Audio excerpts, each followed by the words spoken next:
நாம் தற்போது ரபியுல் அவ்வல் மாதத்திலே இருக்கின்றோம். ரபியுல் அவ்வல் மாதம் என்று சொன்னாலே முஸ்லிம் சமூகத்தில் மிகப்பெரிய கோலாகலமான கொண்டாட்டங்களும் அண்ணல் பெருமானார் ஸல்லல்லாஹு அலைஹி வஸல்லம் அவர்களை போற்றி புகழுகிறோம் என்ற பெயரில் பலவிதமான நிகழ்வுகளையும் நிகழ்த்தக்கூடிய, முஸ்லிம் சமூகம் மிகவும் புனிதமாக கருதக்கூடிய ஒரு மாதமாக இந்த ரபியுல் அவ்வல் மாதத்தை நம் சமூகத்தவர்கள் கருதுகிறார்கள். ஆனால் நபிகள் நாயகம் ஸல்லல்லாஹு அலைஹி வஸல்லம் அவர்கள் இந்த மாதத்தில் பிறந்ததாக எந்த விதமான ஆதாரபூர்வமான செய்திகளையும் தன்னிடம் வைத்துக் கொள்ளாமலே நபிகள் நாயகத்தின் பிறப்பையும் நபிகள் நாயகம் ஸல்லல்லாஹு அலைஹி வஸல்லம் அவர்கள் இந்த சமூகத்திற்கு அருட்கொடையாக அனுப்பப்பட்டதனால் அவர்களுடைய பண்புகளையும் நாம் போற்றி புகழுகிறோம் என்ற பெயரில் இந்த சமூகத்தில் நிலவக்கூடிய மௌலூதுகள் மற்றும் மீலாதுகளை நபிகள் நாயகம் ஸல்லல்லாஹு அலைஹி வஸல்லம் அவர்கள் ஒருபோதும் ஆதரித்ததில்லை. நபி ஸல்லல்லாஹு அலைஹி வஸல்லம் அவர்களுடைய 23 ஆண்டு கால வாழ்க்கையிலே ஒரு சந்தர்ப்பத்திலாவது தன்னை போற்றி புகழ்ந்து தனக்காக பைத்துகளை பாடுமாறும் தன்னுடைய நேசத்தை பெற்றுக்கொள்வதற்காக வேண்டி வரம்பு மீறி புகழுமாறும் அல்லாஹ்வின் தூதர் ஸல்லல்லாஹு அலைஹி வஸல்லம் அவர்கள் ஒருபோதும் வழிகாட்டவில்லை.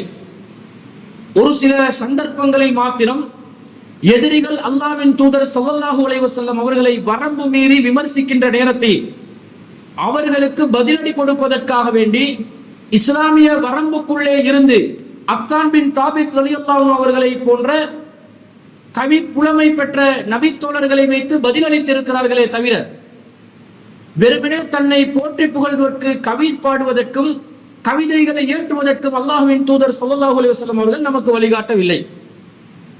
வமா அல்லம்னாஹு ஷிஅர வமா யன்பகி லஹு, நாம் இந்த நபிக்கு கவிதையை கற்றுக் கொடுக்கவும் இல்லை, அது அவருக்கு தேவையும் இல்லை என்று அல்லாஹ் சொல்கிறார். இந்த கலை நயம் என்ற பெயரில் கலையையும் சம்பிரதாயத்தையும் சடங்குகளையும் ஆதரிக்கின்ற பெயரில் ஜாஹிலிய மக்கள் எதையெல்லாம் அந்த சமூகத்திலே அரங்கேற்றிக் கொண்டிருந்தார்களோ அந்த அனைத்துக்கும் முற்றுப்புள்ளி வைப்பதற்காக வந்த இறை தூதர் ஸல்லல்லாஹு அலைஹி வஸல்லம் அவர்களுடைய பெயரை பயன்படுத்தியே இஸ்லாத்திற்கு எதிரான ஜாஹிலியத்தான சிந்தனைகள் இந்த சமூகத்துக்குள்ளே ஒவ்வொரு காலகட்டத்திலும் நுழைவிக்கப்பட்டிருக்கின்றன.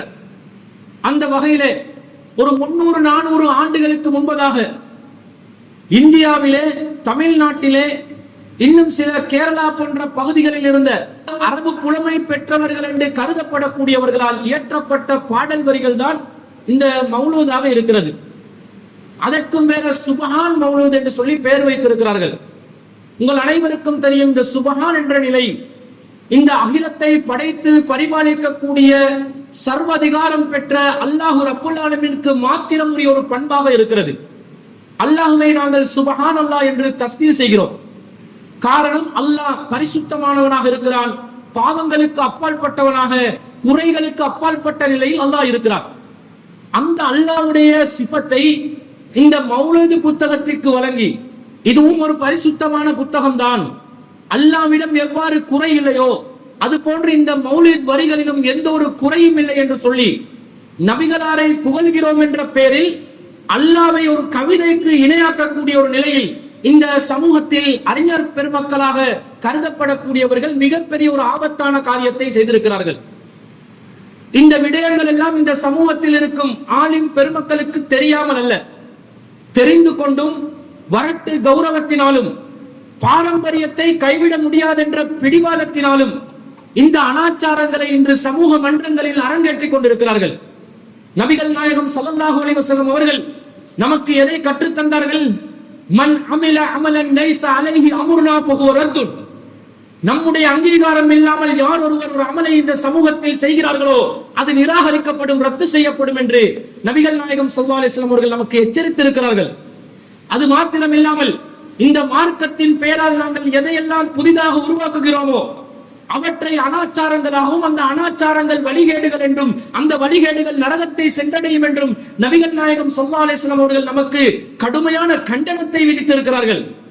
இந்த நிலையில் அல்லாஹ்வும் வழிகாட்டாத, அல்லாஹ்வுடைய தூதர் வழிகாட்டாத அல்லாஹ்வின் தூதர் ஸல்லல்லாஹு அலைஹி வஸல்லம் அவர்களுடைய காலத்தில் அல்லாஹ்வின் தூதரை உண்மையிலும் உயிரிலும் மேலாக நேசித்த நபி தோழர்கள் நடைமுறையில் வைத்திருந்தார்.